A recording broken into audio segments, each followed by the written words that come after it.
Ciao, everyone. This is Eszter. Alfred here. Of You, Me, and Sicily, and welcome to our channel, or if you're coming back, welcome back to our channel.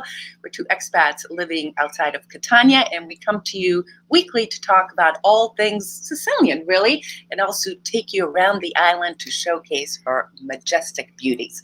So today we want to talk to you a little bit about 5 or 10 things that you should know before coming to Sicily, and some interesting facts about the Normans and one of my favorite periods here in Sicily, the Kingdom of Sicily.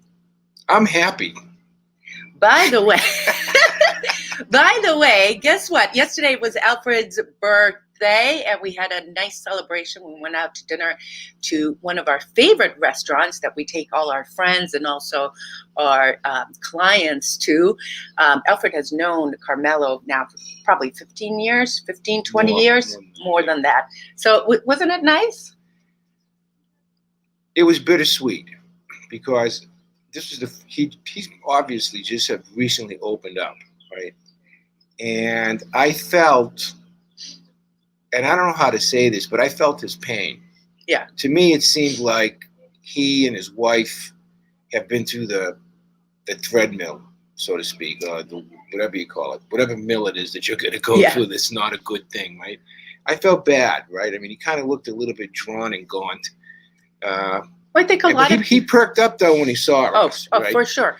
I think a lot of people in the restaurant business and the service business this period, several months that they were closed. They've been open, by the way, Alfred, for about 2 months. 2 months. So in the wife, and I spoke to the wife privately, and she said, her husband is getting better and better. But there was a period where they had to pay a lot of the bills, couldn't afford it. But now it was nice to see. In my opinion, it was nice to see some movement. There was takeout pizza. There was a party of 10. I saw some more people going there. So it was nice to see a little bit of movement. His food has always been steady and spectacular. That's why we went there. Steady and spectacular. She had she wanted fish last night. And what was on you? She had a calamari. She had calamari. And what else did you have? A salad. And, your antipasta was great. And we had his homemade antipasta, which features a whole bunch of stuff that is really locally grown over on the mountain. Everything's 0 kilometer. And I had a pizza. I wanted to have a pizza, and but for me it was bittersweet. But I'm hopeful that he and all the other small restaurateurs, so to speak. I think starting tomorrow they can go mask free now or something. Oh, no. Well, people in Italy, you can go mask free, but the restaurateurs, they'll have to. You still have to wear a mask. Your appetizer, by the way, was spectacular. It has the meatballs with the caponata, the sweet and sour. What else did you have? The little round veal meatballs with a special type of sugo or sauce that he puts on them. That's a sweet sauce. And sometimes I go there just to order those things. Yeah. It's terrific. People often ask us, how can you help Sicily? How can you help Sicilians? Come here. Come to the restaurants. Come spend your money. Come experience Sicily. That's the only thing. And that's a very local restaurant, but we're very, we love it so much that we take our clients as well. Well, there's another way they could. Some people can't come here, obviously, for a lot of reasons. It could be age, economic condition. It could be physical condition, etc. Yeah. So on my Facebook page, they have this thing that, do a fundraiser for your birthday. And I do it every year for the benefit of the Sicilian Project. This year, though, we kind of elevated our game a bit because we put the fundraiser also on You, Me, and Sicily. And Esther put it on her private Facebook page. And the original goal, which was really aspirational, was €1,000.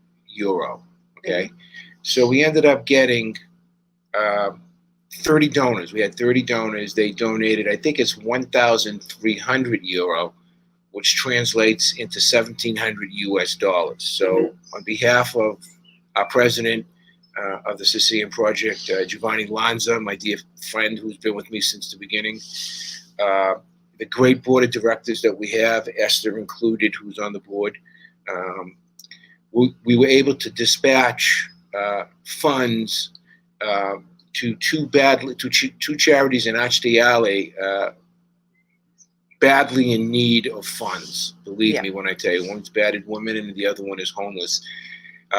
And whatever extra monies we have left over now, we're starting to shepherd into our bank accounts to restart our educational programs come the fall. So I really wanted to thank you. I was shocked at your generosity. I know a lot of you people over here, as I'm looking at the names over here, actually were donors, and it was just, it was great. Really an honor to be part of the directors. And I also want to say thank you to everyone who has supported You, Me, and Sicily over the years. And of course, here on YouTube, there's the join button that, $1.99 a month. You can become a member. It's a small way, $1.99 a month of supporting us. So once you're done here, if you're not yet a member, hit the join button. So let's get to some topics that we want to discuss. I want to start out really about talking about one of my favorite periods, and that is the Norman, because that was really, the Norman time was really a golden time here in Sicily, right? Roger I came, he conquered, and actually the Normans, they came here, they didn't want to conquer Sicily first. They were just dabbling, and then they discovered the beauty of Sicily and finally conquered all of it after several battles against the Moors. In 1071, 1071 was around. It's going to be the subject of a study that we're doing for one of our major episodes. That's going to be coming down. We've been researching it quite a bit. We have the expert, our guru, Gaetano Cipolla, that we've interviewed. We've gone to Shaka already. We're going to go to. We have one more segment to film in Marsala and Marsala de Vallo. And then we're going to have that piece ready. But I kind of want to focus on some of the funky things about the Normans. For example, when you think about the Normans coming here, what do you think about? Like a huge army, like 1,000 guys, marching. It wasn't that big of an army. It was only several hundred, and it wasn't really several hundred all at once. They were just guys that had big horses. Knights had big horses. They had a crew of guys that helped dress them, and their battle techniques and their armor was vastly superior, though, to the Muslims that were here. So they're able to win. But you want to know really why they won? Why the esprit de corps that they had because so the much? Muslims were they were separated. They weren't cohesive. They were battling within each other here on the island. Reason, but the second reason is those Normans had Viking blood in them. They were originally Christianized Vikings. As a matter of fact, I had said to you that Rollo, I told you this last week, the first Duke of Normandy, he was a great-great-grandfather of William the Conqueror. And he settled up into what is today Normandy, and he Christianized.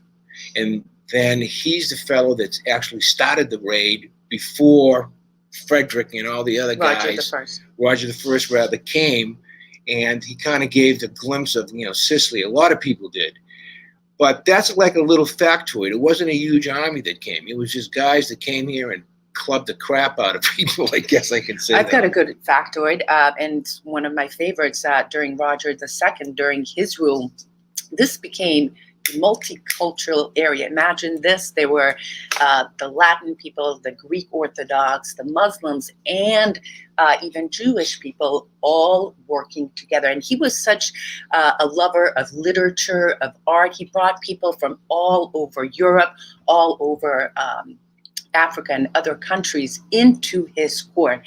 And the interesting thing, not only did literature flourish, art flourish, education flourish, but he made, this is very interesting, the Tabula Rogerano. You know what that is? That is the first map. It was made under his court. It was the first map, and it was pretty close, or as accurate as they could. And later on, Christopher Columbus used that map for his voyage, but it was done by an Arab scientist. So that was under his court. It was a beautiful, beautiful time. One of the other little things you know about him, actually Stupumundi, right? Frederick II. That's Frederick. No, this is Roger. Okay, but Frederick came after. Yeah, I know that. I was going to say he was still Norman though. On the Frederick II, he was actually excommunicated by Rome. Yeah. Right? There was a lot of tension there. Then you should really understand this concept known as the Kingdom of the Two Sicilies, and the political tension that existed in Europe between the different European dynasties, all right, whether they were French or whether they were Spanish or whether they were German or Austrian, which ultimately led several hundred years later to the Dark Ages. Because of all the fighting that took place, the power grabs that all these reigns and people that actually led to the Dark Ages. They slaughtered and killed so many people. But it was a very interesting and prosperous time here in Sicily. You know, going back to Roger, he brought mosaic workers, he brought silk workers. If you can imagine the port of Messina, all the ports, the port of Palermo, it was bustling, a lot of trade happening from all over the world. Always Sicily has been, you know, right in the middle. But at this period, it was a great period for Sicily. Now, one more thing about Frederick, and I spoke about this before. He was the one that started the Sicilian school in Palermo. He brought in writers and poets from all over Italy, and that school is where the sonnet began, which we talked about on another episode. But that was, I think he was a Norman, though, Alfred, because he was a descendant of Henry V. So Frederick came. When did Frederick come? Frederick came 1200s, and Norman rule finished 1198. Okay, so and Frederick also, by the way, was emperor of the Roman Empire. Then he was king of Jerusalem. Then he was king of Sicily. What else? He was king of Germany too. But we were talking about the Normans. The whole business of talking about the Normans was to talk about the Normans. I talked about the Normans. I didn't talk about anybody else. The Norman Schwartz. Wait, I'm not done. I have a couple more things I want to talk about. During this Norman era, you know, Rome had fallen apart. They had been defeated and gutted and by the Goths, the Visigoths, the Vandals, all these different groups, right? And Palermo at that time rose. It was the third largest city in all of Europe. Yeah. Can you believe that? Palermo was the third largest city and richest city in all of Europe. Right. I mean, today when I go to Palermo, right? And I love Palermo. You could still see the vestiges of her once awesome power. Okay, there were 300 mosques in Palermo. I believe that's correct. That had been converted into 300 churches. Have you ever been to Monreale, right outside of the cathedral? The cathedral over there. The work that was done there with the combination of the Muslim mosaic workers and stonemasons and stuff. How about any other place in the world that has that type of beauty? Well, you talk about the cathedral in Cefalu, the cathedral in Monreale. Then you have the Cappella Palantina in Palermo, which was where the kings were. It's actually one of the oldest palaces, residential palaces in Europe. Cappella Palantina, the mosaics are so exquisite, and it's a beautiful example of the Arab Norman period here in Sicily. Now, it wasn't always, like they were in good, that they were doing well and getting along, right? There were some periods that they were fighting, but the majority of the time it was a peaceful time. Here's the point. Okay, the whole point we're even bringing this up is we're going to do a study, and believe me, we've been putting a tremendous amount of love, effort into this particular piece. But the more we dig and the more we learn, okay, the more magnificent Palermo becomes, in my view, anyways. Even today, you talk about the mayor Orlando. People's thinking, the guy's been around forever. He's the mayor of Palermo, right? It's overrun with migrants and so forth. And he's way to the left. And he's got all sorts of criticisms. There's a lot of garbage over there. But the fact of the matter is that out of all the cities in Sicily, in Italy, and perhaps all the cities in Europe, 3 religions live in peace and work, in peace and harmony, side by side in Palermo. Okay, I wish it could be bottled up and exported to the world to see that And the It remains, can work. It can work. You can see the remains of that in places like Mazzara del It Vallo, can where work. It can work. you have a church next to a mosque, and it's Yeah. beautiful. So let's say hello to some people. Sure. Nice to see Joe and Sue are back here. Oh, why? Yeah. My pop is from Campobello de Mazzara, which is near Trefontana. Last time I was in Sicily was 25 years ago, probably. For me, it's my home. That's awesome. There we Come go. back. Nice to see you, Jim Welcome. Ingram. We have Mary Crow. Buongiorno. Manny Palazzo is here. Manny, thank you again for your generous donation and support of Union Sicily. He's in Richmond on the way to a toasty 113. It's going to be hot here as well. Trust me, we're bracing for 100-degree weather. It's been very hot all week. Luigi says, my father sold grandmother's house to an aunt to keep it in the family. There you go. There you go. Let's see here. Mary Rose, nice to see you back. Ciao, You're Sicily. a Sicily lover, Mary Rose. Come on. Good morning, Christine. Nice to see you. Christine Leone from Memorial. alltreememorial.com, who has been an ardent supporter of the Sicilian project for many years. Mhm. And speaking about And the we're working on- Normans, what do you have over there? What is that stuff that Well, you wait a have? sec, let Okay, me- Happy birthday, Al. grazie. Appreciate Ciao it. from Wyndham. Peter, I saw your garlic. Holy cow, that garlic looks good in your garden. Nice hat, birthday boy. My He's Borsalino, I styling. only wear it on special occasions. Ciao, Sean Lewis. Stefania, buona domenica a tutti, which is a good segue. We started our Italian conversation classes. First one on Friday, we did a live one, chock full of information, and then follow-up material. So that's been going great, and I had so much fun with Stefania doing it. She did a great job. I think that you two guys are going to be a good tandem. I'm hoping that you could be a good tandem together, because I think it's really important that we have more and more Sicilians on this program who can show you in their own tongue and experiences, cultural experiences, what Sicily is about, in addition to a weekend relay. I Yeah. thought you did a great first time. And for those of you who've taken the Italian conversation things that they're doing, they're on repeat. So anytime you want to watch them, after you watch them one time, you can watch them 10 times until you learn exactly. And that's what we I thought they did a recommend. good job. Yeah, Oh, they did thanks, a Al. terrific job. The web horse, my best wishes, Alfred. I don't want to know how many are you. I'm looking forward to meeting you guys next week. He's the place that owns, I think he's associated with the beautiful villa in Aci Catena, Agnese, Agnese.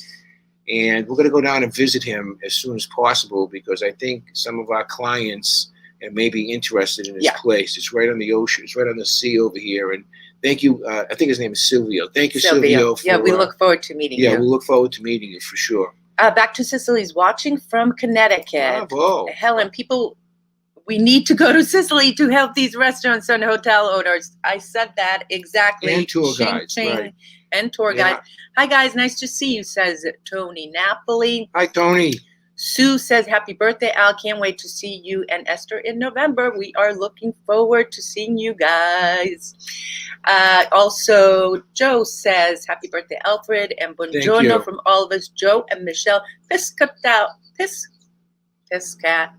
Oh, my God. Piscataway, New Jersey. Everyone's saying happy birthday to you. Okay, Buona Domenica from Wisconsin. Let me go through a few more. Saluti from Germany. We watch every week, and we have a house in Porto Paolo. Thank Welcome. you.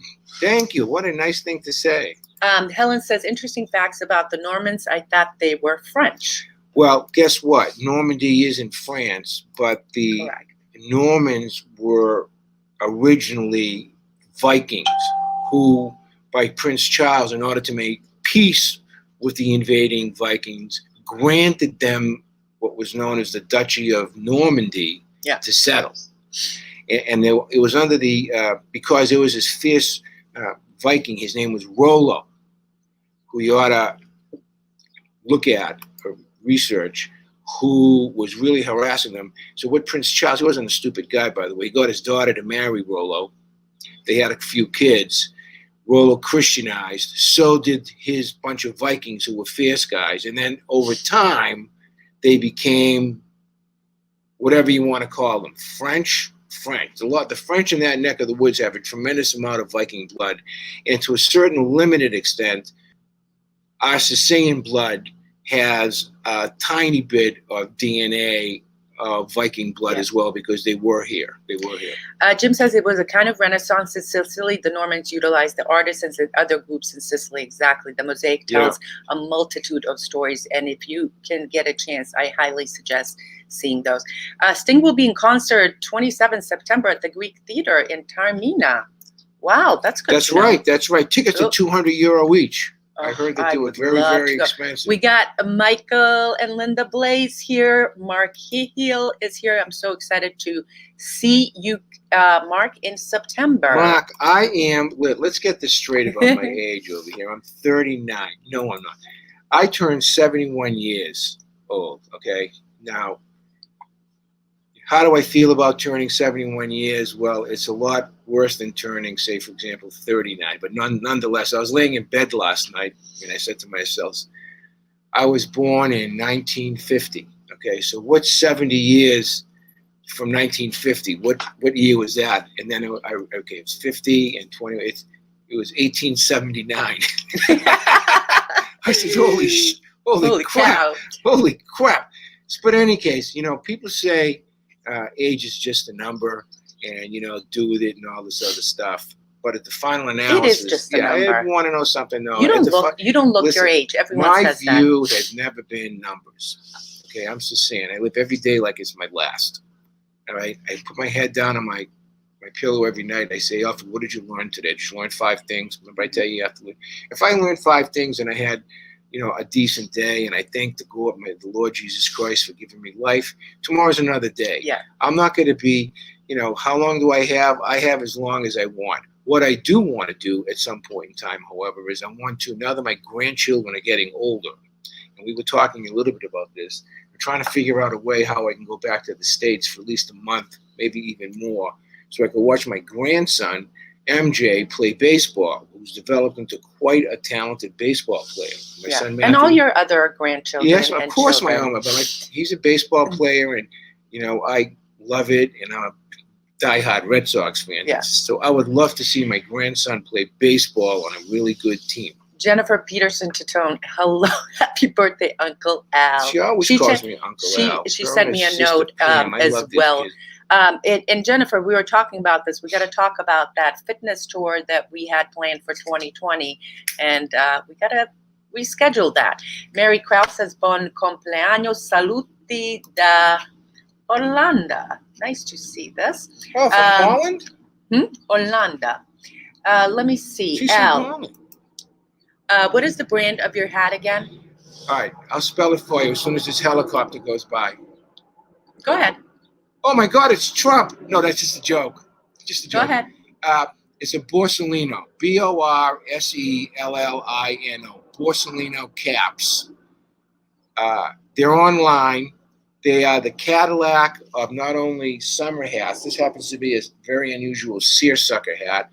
You could wash it, and after years and years, it'll still look good. I got this last year. But also, they have short-brimmed and long-brimmed hats. For those of you who are in Rome, like Bob DeBassi and Breezy are in Rome right now, right by the Hassler is a Borsalino shop. It's literally 50 yards away, maybe 100 yards away. There's tremendous hats. But also you can buy a Borsalino hat of all shapes and sizes online. You have to give them a good measurement around your forehead with a tape measure. Yeah. And that's it. That's how you have to do it. Vincent, get a good hat. Get a good 71 hat. Is the new 51. I agree with you. Yeah, Vikings and French, my family dates back to them, a bit of the red hair. And yeah, that's a good point. If you see a lot of Sicilians here and they have red hair, freckles and blue eyes. And so Tommaso Assado, remember? Yeah. That's just a lot of French. A lot of Norman. Yes, he's Holland, yes, the Netherlands. The Netherlands. My daughter is there right now. She owns a canal boat on one of the most beautiful canals in Amsterdam. And I actually lived in Oosthuizen myself for a period of time. Paul Love said Holland. a lot of and this is Netherlands. covered in the History Channel show Vikings. Rollo is the brother of Ragno Rollo. Exactly. You want to know something? Yeah. That was loose. You're correct. That was loosely based on Ragnar's brother, but the real Rollo had much more depth of character than what was shown on that particular programming. But nonetheless, people are picking up to history right now, and I'm delighted that they're doing it. Can I just say one more thing, okay?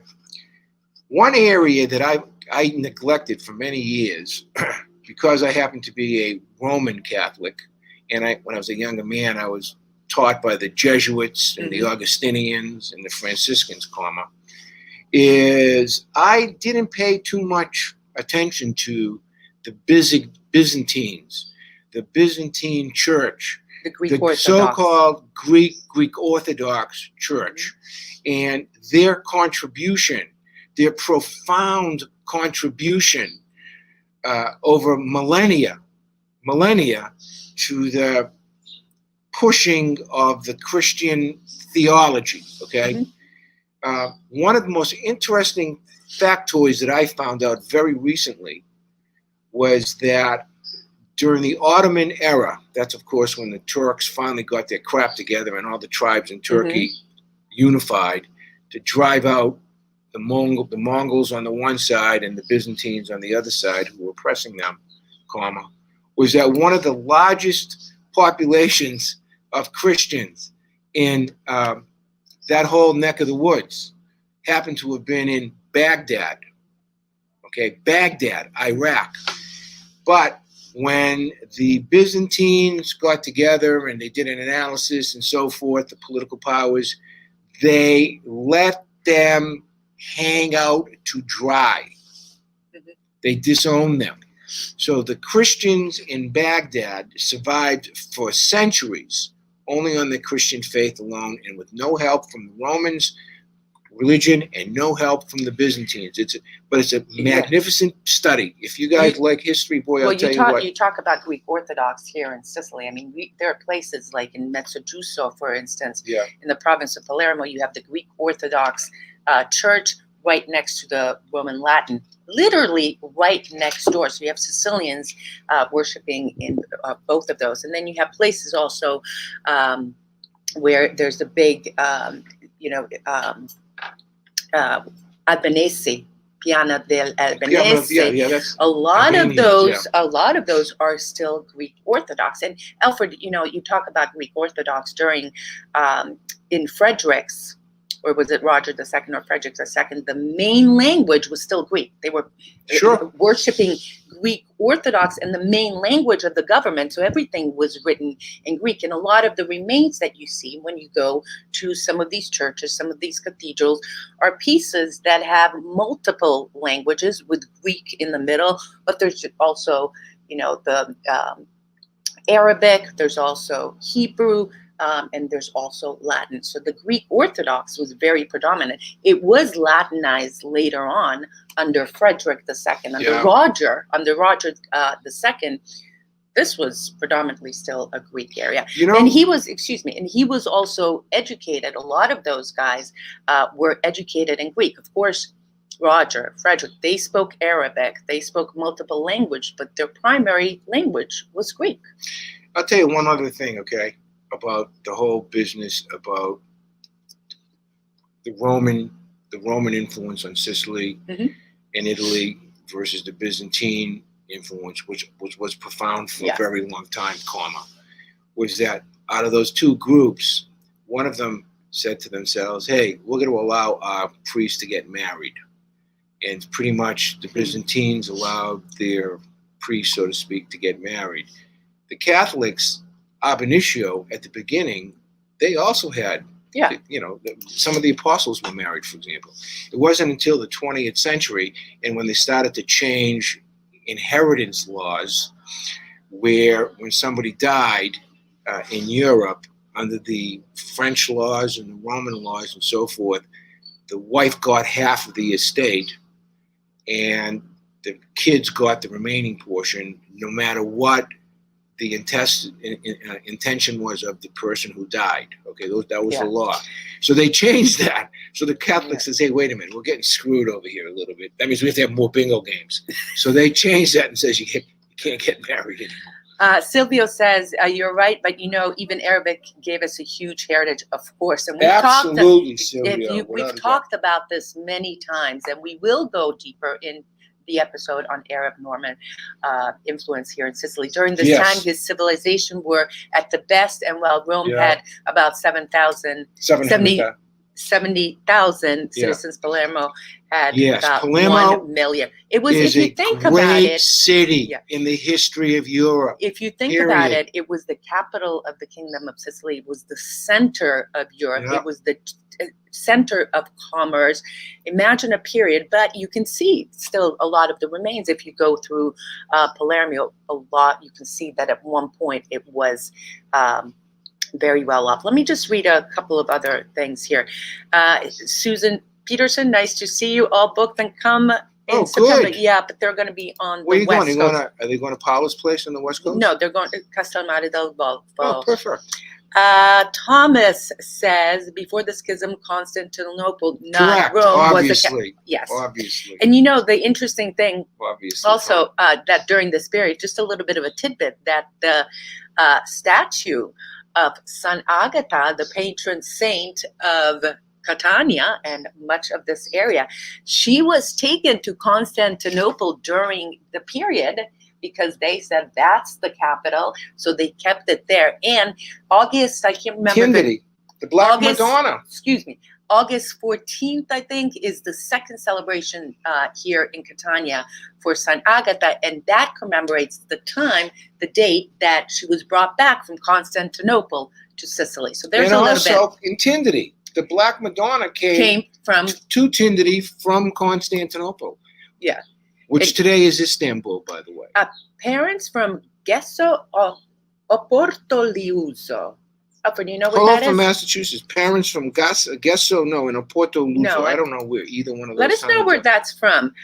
We just arrived in Cacamo, loving it. Benvenuti. Enjoy yourself. Enjoy yourself. What a great thing. It's nice to see. And we also had some clients alive in Palermo. Unfortunately, they're coming at the height of the heat wave, and I've been chatting with them. They're having a little bit of hard time adjusting, but they're eating well and seeing the sights, so that's good. So it's really nice to see that a lot of Italians are starting to Before come. we move on to anything else, Esther, and since Silvio brought up the Arabic influence, but before we talk about anything else, I would like to show them our newest additions to our house, please. Wait, that's great. Yes, the Netherlands can be nice, but I love Sicily. Yeah, so do we. Want to start a B&B near Mount Etna, but don't know how or when.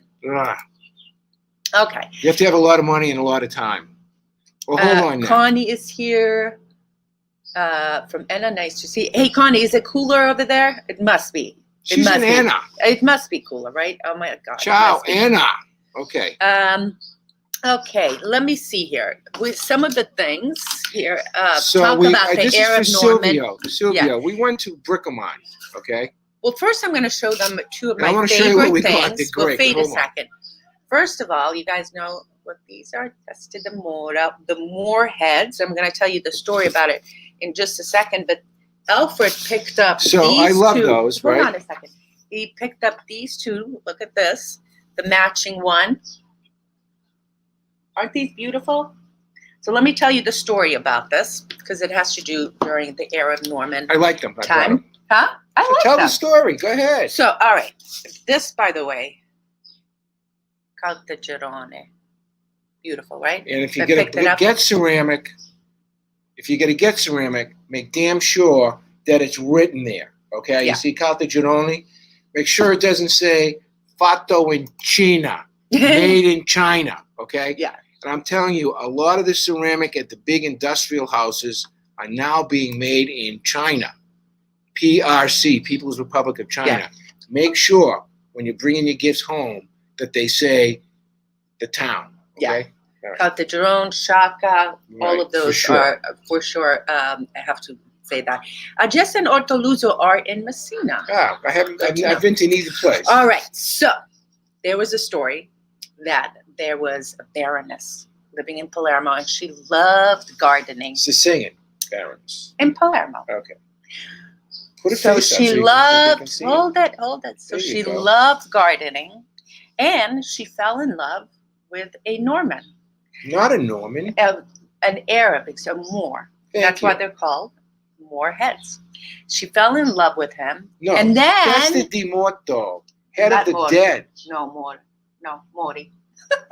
Not dead, Mori. Oh yeah, you're So right. anyway, I'm 71. What do I know? so anyway, she found out that he had a family back home in Africa. So she was enraged.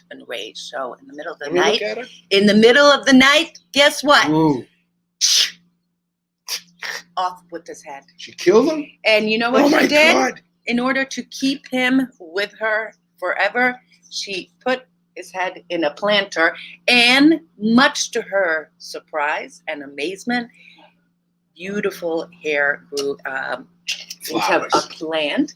And now you can see these all over the place. And in fact, in There's planters. there's a beautiful area that there are some beautiful planters like this with long vegetation coming out of it. So Taormina this especially. is one, yeah, I said Taormina. And so this is one of my favorite stories because you know everything here in Sicily about myths and legends. So that's the story of the Testa di Mori. They're very expensive, the big ones. If you go to find a fine ceramic shop, and there are a ton of them, and we always recommend places like Caltagirone, Santa Stefano di Camastra, where else? Shaka, right? The better shops will ship your pieces home for you, okay? They professionals don't know how to ship it. Don't try to take something big that you're going to pay a lot of money for and try to stick it in your suitcase. It's crazy to do that. But it's worth getting these little The small little guys, you Look see at these the detail. these little guys are still $50 or $60. These weren't cheap. The big ones are several $100s, maybe $120 or $130 each. So you have to buy a man and a woman. So guess what? That's $300 at least. But they have different sizes. But people who have purchased them treasure them and bring them home to the States. They treasure them. And you see the pictures over here? Yeah. Just get it one more time. This is something new. Okay, these pictures over here are. Let's turn them around. So you can hang these on the wall.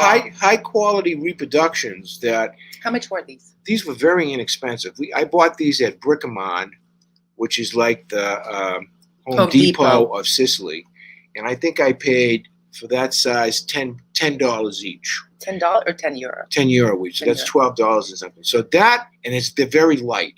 So if you wanted to buy a present as a souvenir and to hang in your office or whatever of this little legend that she's telling, that's a good little place to go to get to Brickman. Stay away from their ceramic, except for that's made in where was that stuff made from?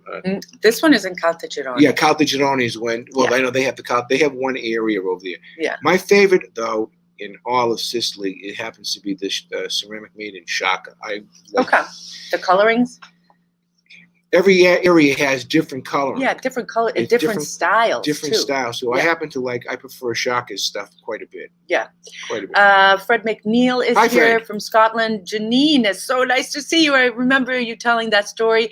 I should have bought the heads when I was there. I guess I have to come back. We're waiting for you, It's an Janine. excuse for you to Or come you back. know what, Janine? I'll bring you some. Send me a note because I'm going home to Massachusetts soon. I've been wondering for so long who those Moorhead ceramics were. Thank you, guys. I didn't even know how to look them up. Awesome. They're So very, happy. very good. It's a very, very Yeah. good. Now that's something that represents Sicily. Okay, that and you know what a cartino is? The Sicilian carts. the carts. If you're gonna get something, don't get the plastic ones. All right. Yeah. Those ones that cost like $5. The wooden ones. Get the ones that with wood with the real feather on them, and people have had those things on their shelves there that are good quality ones for 20 or 30 years. They still look as good as, if you're going to bring something home for yourself. But and the thing is too with these guys, good storytelling. People are like, why Yeah, are you're those right. hats? They are It's good very good. storytelling. Testa di Mori, it means Arabic hen. Right, According to legend, a woman fell in love with an Arabic, and when he went to come back to Arabia, she murdered him, cut off his head. Did you like that, you guys? And inside the flowers. That's right, Silvio. Thank you.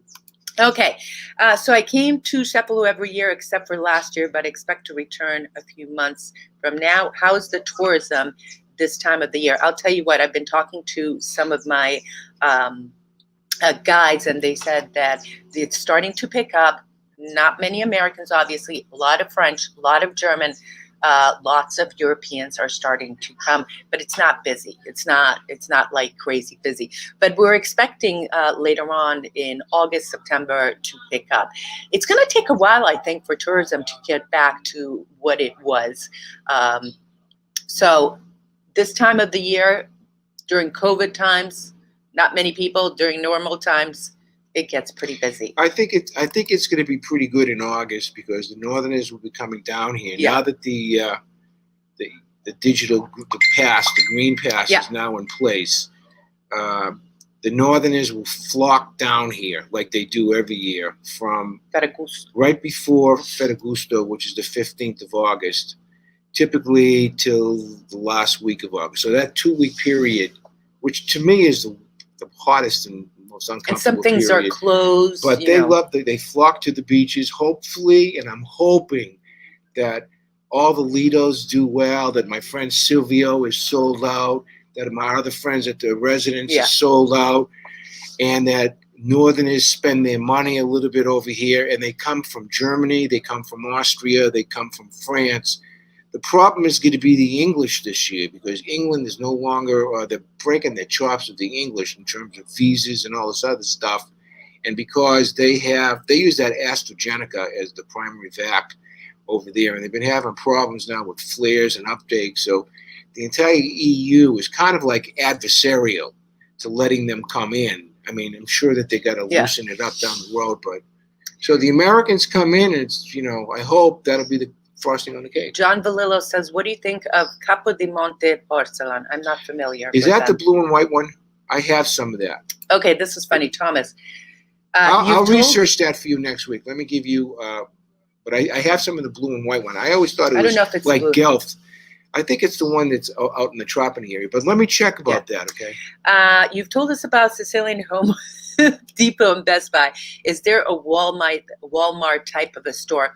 I think the store went out next of business. to. How about the store next to Berkman? No, not next to Berkman.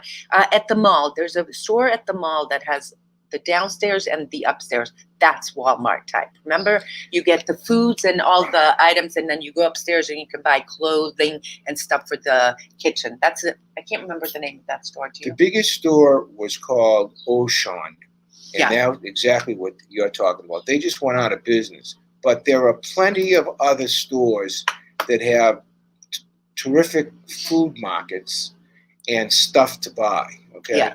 And by the way, I want to, for those of you who are coming here with young kids, I never talk about this, and I always, every week I say, why haven't I talked about this? Etna Land.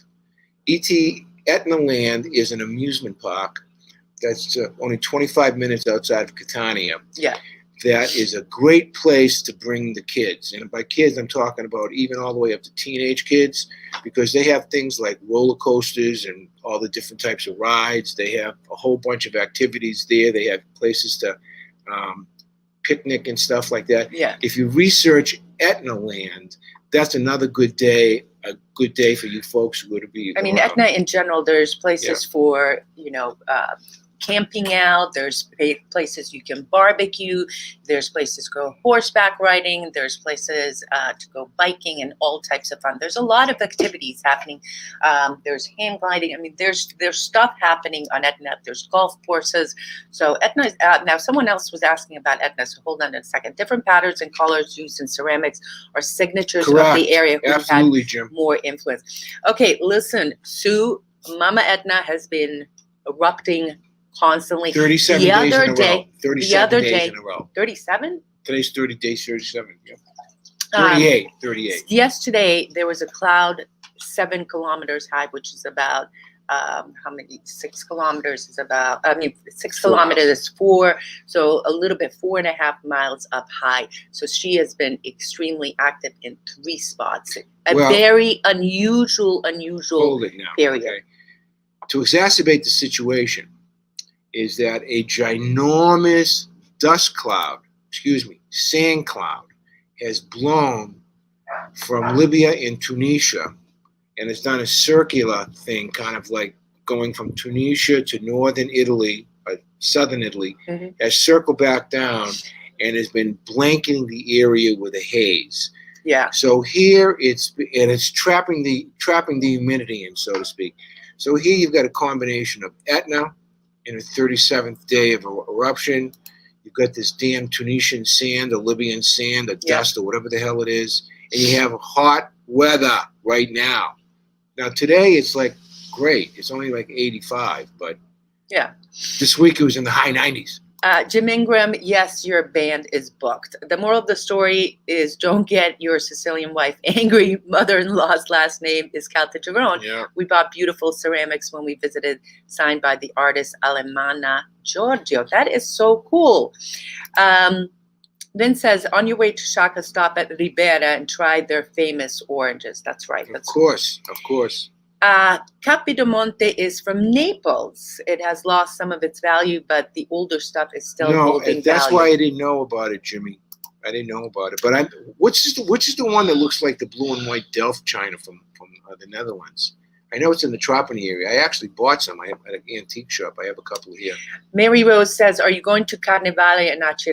Yes. For those of you guys who don't know, Carnevale happens in February, Mardi Gras.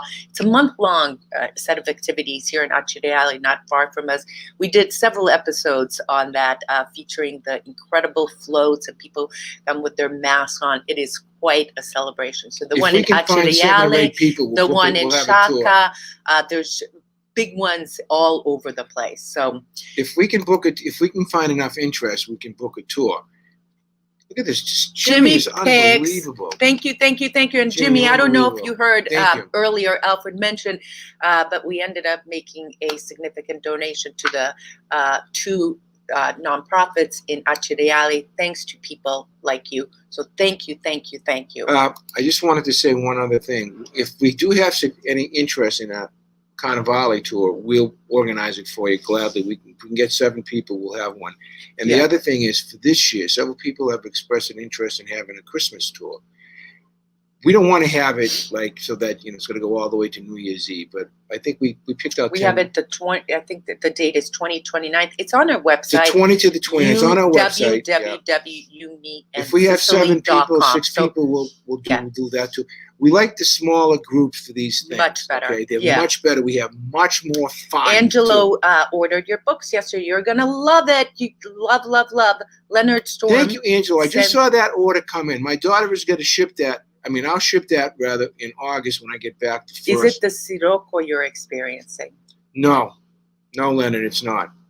It's not. It's just stupid. Right now with this weather the way it is, this is kind of like funky weather this June. Usually June is nice. There hasn't been even any mosquitoes around here. Maybe once in a while you'll see a mosquito. And speaking about mosquito, I want to tell a story. Okay, before you do that, there's a couple of things here. All right, then I want to tell a story. The web horse said he started something earlier. So let me. He handcrafted to hire one who learned how to make the best kind of ceramics. Capodimonte Museum is plenty of unique places in Naples. All right, let me just see here. Right. Jimmy Biggs, again, thank you. I'm glad to be helping those in need. And we're going to continue to do it, Jim. Yeah. Okay. Yeah, and thanks to everyone's support. Fred, did you have a good? No, Fred. I don't know. Did he mail it here or did he mail it? Where did he? No. I hope you had a wonderful birthday, Alfred. Hey, Fred. Though, you know what I did buy? I bought a hamburger from Scotland. I'm going to have it tomorrow. Right? Yeah. And I also bought, in preparation for the 4th of July next week, I bought some sausage and crap like that. Red meat, stuff that she doesn't eat. Thomas, are the local festas coming back this year? So there's supposed to be, I didn't hear any fireworks for the festival San Giovanni La Punta. They woke me up. They did. You didn't hear anything? Well, usually there's a big They celebration. were big, believe me. They were right over here. I don't know what the story And was. Piz, Buona Domenica. Okay. All right, I have to tell a story. All right. Amore invidiabile. This goes out to my friend and my hero, Anthony Campanella. He's the fellow that we had on way earlier this year. He lives out in Avila, a retired Marine veteran who fulfilled his lifelong ambition. Not only did he buy a place for him to live, but he bought a farm. And now he's a aristocratic gentleman farmer, growing all sorts of fruit and stuff, basically bringing a farm back to life. So anyways, 2 nights ago, and he sleeps at his house. He doesn't sleep at the farm, okay? So 2 nights ago, he decides he's going to sleep at the farm. Kind of like, unity with the earth and all this kind of stuff. So he's sleeping out there, and all of a sudden, zwang, a bat flies overhead. All of a sudden, swang, swang, swang, swang. Like 15 bats fly all over his head. He looks up, and there's like a lot of bats. So he runs in the house, and he frantically does a post on email and Facebook, basically, help me, like I've fallen and I can't get up. So he didn't realize that there are bats around farmlands. Well, here too. No, but bats are like very important part of the environment. Not only do they eat, of course, their weight in mosquitoes every single day, they are very important part of the environment. So anyways, I felt bad for him, and I decided to look up how does one kind of like eliminate, or not in Anthony's case, make him fearful, and using natural methods. And you know what I found out? I found out that environmentologists, they use cinnamon, and they use peppermint oil, and they use these types of oils. They sprinkle it and mothballs around their property, but I'm not sure about mothballs. I always thought they were a little bit toxic. Yeah. So anyways, he got it under control. There's also now an ultrasonic thing that you could... We see bats here all the time, Alfred. I like bats. I mean, I'm not the... Who's better cook, Eszter or Alfred, favorite dishes to make? Okay, so if you've been around here for a while, you may know, especially including during COVID, but even before that, been learning how to make some Sicilian dishes. And this past period, I've really perfected a few dishes. Alfred, you like to make your sugu, which the sauce with the meat. Yeah. I've been making homemade pizza. In fact, Vince, we have an entire episode on my homemade pizza, which is in the food wine playlist. Let me see. Stoku, I've been making stoku, a lot of that. We have all types of food. Alfred has his cravings for burgers sometimes, but I like to make nice Sicilian food. What else have I been making? Oh, scacciata. Scacciata, which is a meat or vegetable. And we've also been making baked rice, baked macaroni. You like that stuff. What about the stuff that you learned from Vanessa? Caponata. How to make caponata. So that's been a lot of fun. The only thing we stayed away from, to be honest with you, is fried foods. Like, we don't have a deep fryer at all. So we don't make rice balls. But I like making baked rice, which basically is the same thing as a rice ball, except it's not fried. Okay, I don't mind doing that. Or baked macaroni or baked stuff like that. And lately, Alfred has been on a kick using breadcrumbs, because breadcrumbs are is a very important ingredient here in Sicily. Yeah. You get the breaded pesce spada, which is swordfish, the breaded chicken, breaded melanzani, which is eggplant, breaded calamari, breaded everything, and the breaded meats. What else do they have? But we're not talking about like a whole loaf of bread that's cut up. No, breaded breadcrumbs. We're talking about breadcrumbs. Yeah, 2 tablespoons of breadcrumbs for like a whole thing. Yeah, so he made pasta con mudica, pasta with breadcrumbs a while back. And anchovies. That's like a quintessential Sicilian peasants dish. Ciao from Malta. I like the peasants dishes. A great channel. You always make it so interesting. So happy you are enjoying one more story I have to tell. Well, hold on a second. Let's save that story. No, I have to tell the story. Too hot and humid here in New Jersey. for Sunday sauce today is pasta with fried zucchini. That's another bread. And Sicilian caciocavallo, yum. Washing it down with a glass of Grillo. Ciao a tutti. Nice. That sounds fantastic. Let me see. What's Tony ordered some Mama books, cooking too. for us? I have 3 of your books. But now that the reverse immigrant is available, I want to order, but I want to have it autographed by UL. I don't want to lose out if they sell out. No, that's a print on demand. So if you get it from Amazon and you send it to me in the States, I'll be there in the month of August. I'll sign it and send it back to you. Okay. Listen, I have to say something. You're probably wondering today why I am so relaxed and so happy. And why I'm just like, You're always is it my like that. birthday? No. You're always relaxed. Is it Esther? No. Well, what is it today that's special? Well, today I am wearing for the first time my size XXL mutandis that I bought at the Marketo that actually fit. And they're not Chinese made. They're actually made in Albania. So there's hope for big people. I found boxer shorts that fit. Not only that, I have a size 13 foot. I have a big foot.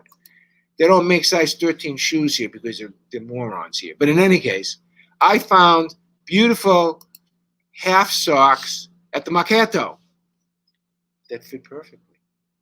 Also, cargo pants. So here's the point, okay? 5 years ago, if you were like more than 180 pounds, 170 pounds, you were screwed, blued, and tattooed trying to find clothing for men, for big guys. There's one store in Catania, maybe you'll find something.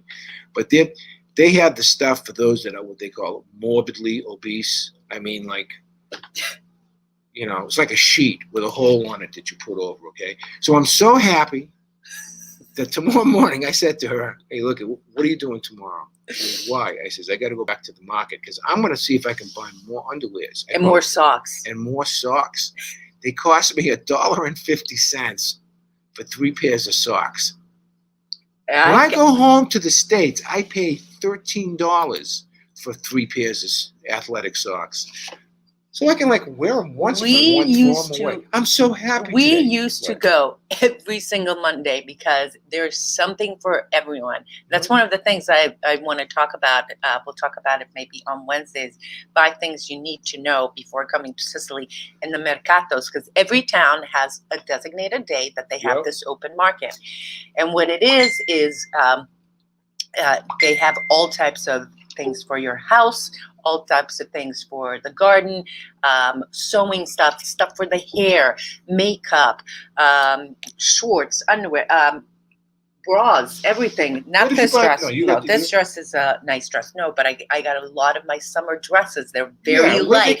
And they're all made in Italy. There's even shoes. There's handbags. And some of this stuff, you guys, not made in China, made in Italy. And it's legit. You know why? Because there's always some kind of police officer walking through. And then the other part of it, by the way, they do have some of this stuff too. They have some Sicilian items. The real ones. They have jewelry with Sicilian mottos, like they have lemon necklaces or Figo di India, prickly pears. And the other thing is that they have a fruit and vegetable section, the cheese section, nut section.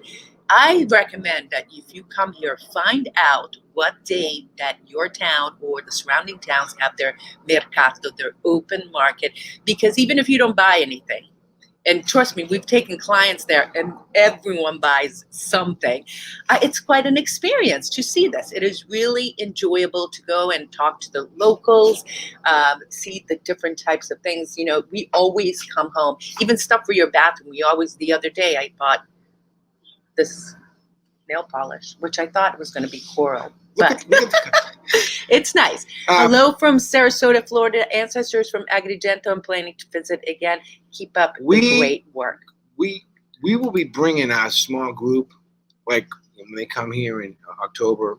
For sure, I'm going to take. I don't care if she comes with me or not. I may need more underwears by then, and maybe somebody in the group. I love going. But I remember Karen Palanca and Jody DeLuca bought stuff there. We took them there. Karen, yeah.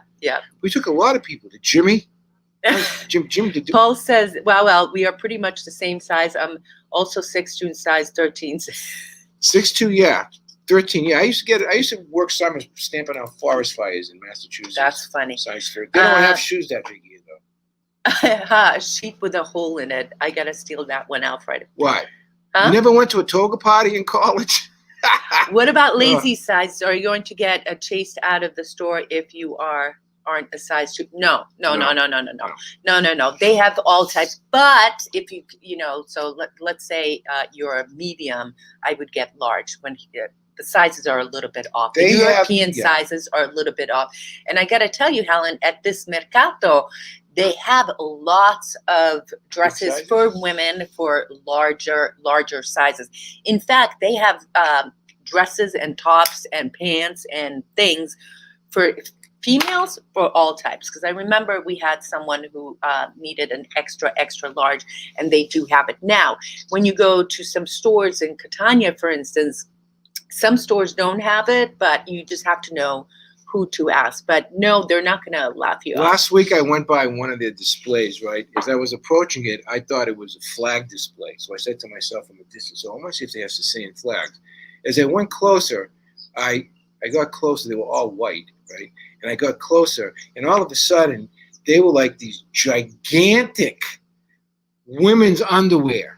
Flapping. There must have been a size 312, right? Yeah. They were like for Godzilla's mother, flapping in the and I looked and I said to myself, that guy's smart. He's got like big size women's undergarments, like huge sizes. And it was all the women picking through them, buying stuff. It's seriously quite a sight to go there because, some of the stuff, you're right, they put them on a table and it's a big heap.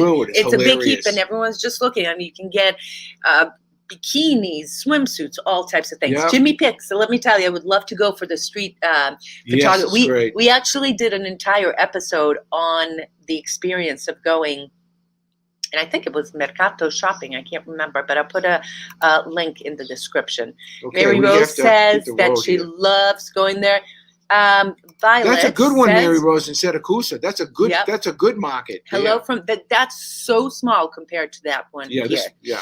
Hello from Tampa, Florida. Ancestors from Alessandria della Rocca in Agrigento. Planning in October. I hope we see you when you come here, Violet. That's a great night. On that note, don't forget to hit the like on this video. Share it with a friend. Make sure you subscribe to our channel so you know when we come to you or upload a new video.